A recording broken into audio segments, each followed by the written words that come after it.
Next Jurassic period వస్తుంది. Jurassic park అంటారు కదా.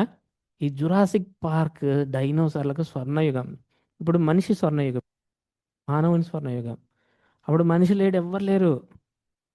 ఏనుగులు లేవు, పెద్ద పులులు లేవు, పక్షులు లేవు. పక్షులు కూడా లేవు. పక్షులు ఉన్నాయిలేండి, మమ్మల్స్ వచ్చాయిగా.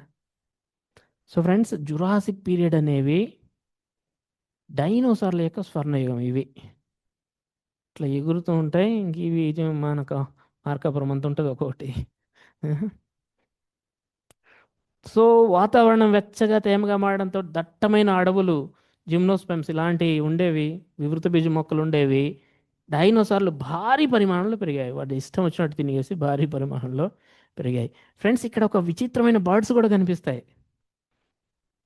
బర్డ్స్ చూడండి. ఆర్కియోప్టెరిక్స్ అనేటటువంటి బర్డ్, ఆర్కియోప్టెరిక్స్ అనేటువంటి బర్డ్ రెండు రకాల లక్షణాలు కలిగి ఉంటాయి. చూడండి, మామూలుగా అయితే పక్షి అంటే రెక్కలు ఉంటాయి, రెక్కలు ఉన్నాయి. మళ్ళీ దీని కొన్ని రకాలు దంతాలు కానీ ఇతరత్ర లక్షణాలు సరీసృపాలను పోలి ఉంటాయి. అటు సరీసృపాలు, అటు పక్షుల లక్షణాలు రెండు కలిగినటువంటి వింత పక్షులు ఆర్కియోప్టెరిక్స్ అనే పక్షులు ఇక్కడ పరిణామం చెందుతాయి. పక్షుల రెక్కలు ఉంటాయి, సరీసృపాల పళ్ళు, తోక ఉంటాయి. ఓకేనా.